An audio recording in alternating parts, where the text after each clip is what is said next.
स्वागत है दोस्तों आपका आपके अपने channel smart math guide channel में। आज हम जानेंगे संख्या पद्धति। संख्याएं कितने प्रकार की होती हैं, कौन कौन सी होती हैं तथा कहाँ कहाँ से इसमें किस प्रकार से क्वेश्चन पूछे जाते हैं पेपर में। तो चलिए दोस्तों स्टार्ट करते हैं।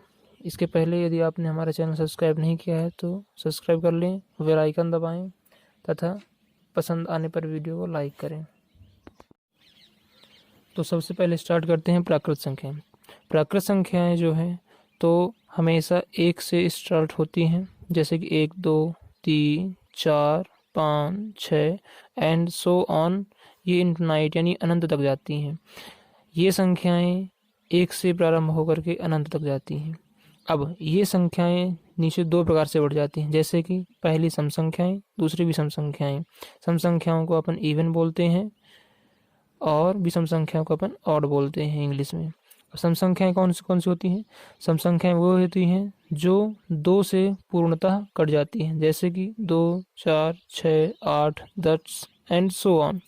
और विषम संख्याएं वे होती हैं जो 2 से विभाजित नहीं होती हैं, जैसे कि 1, 3, 5, 7 dash dash dash and so on. इसके आगे चलते हैं अपन पूर्ण संख्याओं में। पूर्ण संख्याएं प्राकृत संख्याओं में यदि हम शून्य लगा देंगे, जैसे कि 0, 1, 2, 3 dash dash and so on, ये कहलाती हैं पूर्ण संख्याएं। शून्य लगाने पर प्राकृत संख्या में यदि हम शून्य लगा देंगे तो वो पूर्ण संख्या कहलाएंगी। पूर्ण संख्याओं में जो मान होते हैं वो शून्य और धनात्मक होते हैं, तथा पूर्णांक संख्या जो होती हैं तो पूर्णांक संख्याओं में ये जो पूर्ण संख्या है तो पूर्ण संख्या तो होती ही हैं, साथ ही साथ इनमें इन सभी के ऋणात्मक मान भी होते हैं, जैसे कि -1, -2, -3, -4। इस तरह से ये मान और आगे जाके घटते जाते हैं और इधर साइड बढ़ते जाते हैं, यानी इधर का मान बड़ा माना जाएगा धनात्मक और इधर का मान ऋणात्मक माना जाएगा। और ये जितना अपन माइनस की तरफ जाएंगे उतना ही छोटी मान माने जाएंगे और जितना अपन धनात्मक साइड जाएंगे उतने ही बड़े मान माने जाएंगे। अब आगे आती हैं अभाज्य संख्याएं। अभाज्य संख्याएं वे कुछ संख्याएं होती हैं जो कि सिर्फ खुद से कटती हैं तथा अन्य किसी दूसरे नंबर से नहीं कटती। इनकी परिभाषा के लिए आप याद रखिएगा, वे संख्याएं जो स्वयं से कटती हैं और दूसरों से नहीं कटती। सबसे छोटी अभाज्य संख्या 2 होती है जो कि सम है, तथा इसके अलावा कोई भी अभाज्य संख्या सम नहीं होती है। सभी विषम होती हैं, लेकिन सभी विषम संख्याएं अभाज्य नहीं होती, इतना याद रखना है आपको। सबसे छोटी अभाज्य संख्या कौन सी है? 2। चलिए आगे आते हैं अपन अपरिमेय संख्या में। अपरिमेय संख्या आप जानते ही होंगे, ये p/q के रूप में होती है। p/q क्या है? यहाँ होता है ऊपरी भाग अंश तथा निचला भाग बोलते हैं अपन हर। ये अंश और हर के रूप में होती हैं। इसमें इसके हर का मान कभी भी शून्य नहीं होता है, इतना याद रखना आपको। क्या नहीं होता है? शून्य नहीं होता है।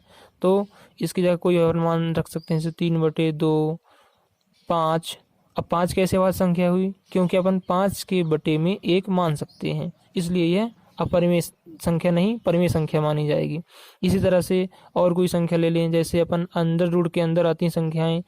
अंडर रूट के अंदर संख्या वही होगी जो कि किसी न किसी संख्या का वर्ग हो, जैसे कि अपन ले लें 64।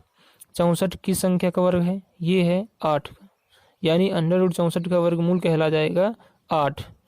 चलिए दोस्त, अब 8 कैसे? क्योंकि 8 बटे अपन 1 लिख सकते हैं, इसके लिए इसको बोलेंगे ये अपरिमेय संख्या नहीं परिमेय संख्या है। अब अपरिमेय संख्या कौन सी होती है? अपरिमेय संख्या वह होती हैं जैसे कि अंडर रूट 2। अब अंडर रूट 2 का मान जो यदि हम निकालेंगे तो इसका मान होता है 1.41421352 और ये आगे भी इस तरह से इसकी संख्या बढ़ती जाती हैं। ये यहाँ तक निश्चित नहीं होता, ये अभी अनिश्चित है, ये बढ़ता ही जाएगा।